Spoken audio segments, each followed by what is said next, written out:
அதிமுக கடுமையான டஃப் ஃபைட்டில் 128 இடங்கள் வரைக்கும் வெற்றி பெறதுக்கு வாய்ப்பு இருக்குது. துரைமுருகன் அவருடைய தொகுதியிலே அவருக்கு ரொம்ப டஃப்பாக இருக்குது. அதே போல் செந்தில் பாலாஜி தொகுதியிலுமே அவருக்கு டஃப்பாக இருக்குது. டிஆர்பி ராஜாவுடைய தொகுதியில் அவருக்கு வந்து டஃப்பாக இருக்குது. திமுக கூட்டணிக்கு 100லேருந்து 106 இடங்களும், அதிமுக கூட்டணிக்கு 120லேருந்து 128 இடங்களும், தாவேகாவுக்கு ஒரு இடமும் வெற்றி வாய்ப்பு இருக்கிறதா நம்ம எடுத்த கருத்து நமக்கு தெரிய வருது. சிறந்த முதலமைச்சர் வேட்பாளர் யார் அப்படின்றதுல எடப்பாடி பழனிசாமி அவர்கள் வந்து 33%, மு.க. ஸ்டாலின் அவர்கள் 30%, விஜய் அவர்கள் 20%, சீமான் அவர்கள் 15%, யாரும் இல்லை என்பது 2% பதிவாயிருக்கு. திமுக ஆட்சியில் சட்ட ஒழுங்கு நிலை பற்றி உங்கள் கருத்து என்ன அப்படின்றது மிகவும் மோசமா இருக்கு அப்படின்னு சொல்லிட்டு 45% பேர் சொல்லியிருக்காங்க. சிறப்பாக உள்ளது அப்படின்னு 35%, கருத்தே இல்லை அப்படின்னு 20% சொல்லியிருக்காங்க. ஊடக நண்பர்களுக்கு வணக்கம். நம்முடைய Q7 மீடியா வந்து கடந்த 2019 நாடாளுமன்ற தேர்தலிலிருந்து தொடர்ந்து தமிழகம் முழுக்க வாக்காளரிடம் கருத்து கணிப்பு நடத்தி அந்த முடிவுகளை வெளியிட்டு வர்றோம். இப்போ இந்த 2026 சட்டமன்ற தேர்தலை முன்னிட்டு நம்ம 234 தொகுதிகளில் வாக்காளர்களை சந்தித்து கருத்து கணிப்பு எடுத்திருக்கோம்.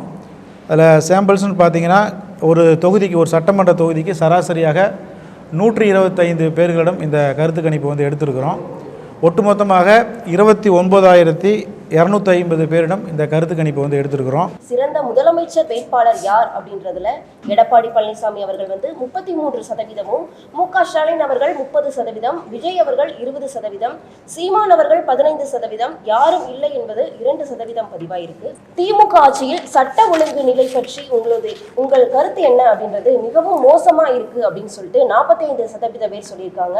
சிறப்பாக உள்ளது அப்படின்னு 35%, கருத்தே இல்லை அப்படின்னு 20% சொல்லியிருக்காங்க. தொகுதி வாரியாக முன்வச்ச கேள்விகள் என்ன அப்படின்னா, உங்க எம்எல்ஏ எந்த கட்சியை சேர்ந்தவர், அவரது கடந்த கால செயல்பாடு திருப்தி அளிக்குதா, இந்த முறை எந்த கட்சி ஆட்சி அமைச்சா நன்றாக இருக்கும் அப்படின்னு நீங்க நினைக்கிறீங்க, பிரதான கட்சிகள்ல எந்த கட்சியின் வாக்குறுதி உங்களை கவர்ந்தது, உங்கள் முதலமைச்சராக யார் வர வேண்டும் அப்படின்னு இவ்வளவு கேள்விகள் தொகுதி வாரியாகவும் முன்வைக்கப்பட்டிருந்துச்சு. ஒட்டுமொத்தமாக சென்னை மண்டலம் அப்படின்னு நம்ம பார்க்கும்போது 37 தொகுதிகளில் திமுகவிற்கு 19 தொகுதிகளும், அதிமுகவுக்கு 17 தொகுதிகளும், தாவேகாவுக்கு ஒரு தொகுதியும் சாதகமாக இருக்குது. கடந்த சட்டமன்ற தேர்தலில் இந்த மண்டலத்தில் அதிமுகவுக்கு ஒரே ஒரு தொகுதி தான் அவங்க வின் பண்ணாங்க, மதுராந்தகத்தில் மட்டும். இந்த முறை வந்து கிட்டத்தட்ட அவங்க 17 தொகுதியில் அவங்களுக்கு சாதகமாக இருக்கிறத பார்க்க முடியும். கடந்த முறை வந்து கொங்கு மண்டலத்தில் 57 இதில் 16 திமுகவும் 41 இடங்கள் திமுகவும் வின் பண்ணாங்க. பட் இந்த முறை கொங்கு மண்டலத்தில் அதை விட கூடுதலாக அதிமுகவுக்கு சாதகமான ஒரு நிலை இருக்கிறத பார்க்க முடியுது. இது ஒட்டுமொத்தமாக தமிழகம் முழுக்க உள்ள தொகுதிகளை பார்க்கும்போது திமுக கூட்டணி 100லிருந்து 106 இடங்கள் வரைக்கும் அவர்களுக்கு வெற்றி பெறக்கூடிய வாய்ப்பு இருப்பதாக பார்க்குறோம். அதாவது நம்ம கருத்து கணிப்பில் வந்து நம்ம 234 தொகுதியில் வந்து திமுக கூட்டணிக்கு 100லேருந்து 106 இடங்களும், அதிமுக கூட்டணிக்கு 120லேருந்து 128 இடங்களும், தாவேகாவுக்கு ஒரு இடமும் வெற்றி வாய்ப்பு இருக்கிறதா நம்ம எடுத்த கருத்து நமக்கு தெரிய வருது. அதாவது 2026 சட்டமன்றத்தில் எந்த கட்சி ஆட்சி அமைப்பு சிறந்தது என்று நினைக்கின்றீர்கள்? அதுக்கு வந்து அதிமுக 37, திமுக 35, தாவேகா 15, நாம் தமிழர் 8%, யார் மீது நம்பிக்கை இல்லை 5%. யார் ஆட்சி அமைப்பார்கள் அப்படிங்கிற அந்த கொஸ்டினுக்கு வந்து அதிமுக 37, திமுக 35, 2% வந்து அதிமுக கூடுதலாக இருக்குது. இல்லை, அதாவது தாவேகா வந்து அவங்க 500 ஓட்டை மொத்தமாக பிரிப்பாங்கன்னு நம்ம இதில் பார்க்க முடியல. அதே போல் அதிமுக வந்து ஒரு திரை பின்புலத்தை கொண்ட கட்சி, அதற்காக வேண்டி அதிமுக ஓட்டை அவங்க ஃபுல்லாக உடைப்பாங்களா அப்படின்னா அதுவும் இல்லை.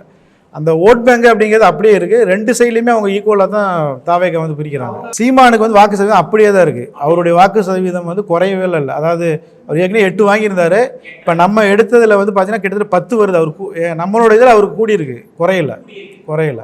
அதிமுக கடுமையான டஃப் ஃபைட்டில் 128 இடங்கள் வரைக்கும் வெற்றி பெறதுக்கு வாய்ப்பு இருக்குது. நம்ம நிறைய இடங்களில் கடந்த தேர்தலில் ரொம்ப குறைவான வாக்குகள் அதிமுக தோல்வி அடைஞ்சிருக்கிறாங்க. அதெல்லாம் வந்து அந்த தொகுதிகள்லாம் பார்த்தீங்கன்னா நிறைய தொகுதிகளில் வந்து நான் தொகுதி வாரியாக வேணால் உங்களுக்கு நான் சொல்கிறனால சொல்கிறேன். அதில் பார்த்தீங்கன்னா நிறைய தொகுதிகளில் திமுகவே வந்து வேட்பாளர்களை மாற்றிருக்கிறாங்க, குறைவான வாக்கில் ஜெயிச்சிருக்கிறாங்க. அந்த தொகுதியில் மீண்டும் திமுக வேட்பாளர் நிறுத்தலை, கூட்டணி கொடுக்குறாங்க, இல்லை வேறு இடத்துக்கு மூவ் ஆகிறாங்க. அந்த வெற்றி பெற்ற எம்எல்ஏ வந்து வேறு தொகுதிக்கு மூவ் ஆகிறாரு. அப்போ அங்கே ஏற்கனவே போட்டிட்டு குறைவான வாக்கில் ஜெயிச்ச அதிமுகவிற்கு அது சாதகமாக இருக்குது. இப்போ நிறைய தொகுதிகளில் இன்னும் குறிப்பிட்டு சொல்லணுன்னா துரைமுருகன் அவருடைய தொகுதியிலே அவருக்கு ரொம்ப டஃப்பாக இருக்குது. அதே போல் செந்தில் பாலாஜி தொகுதியிலுமே அவருக்கு டஃப்பாக இருக்குது. டிஆர்பி ராஜாவுடைய தொகுதியில் அவருக்கு வந்து டஃப்பாக இருக்குது. இப்போ பொதுவாக இப்போ KN நேரு, பெரியசாமி, சில பேருக்கு ரொம்ப பாசிட்டிவாக இருக்குது. பட் இந்த நான் குறிப்பிட்ட நபர்களுக்கு அவங்க தொகுதியிலே ரொம்ப டஃப்பாக இருக்குது.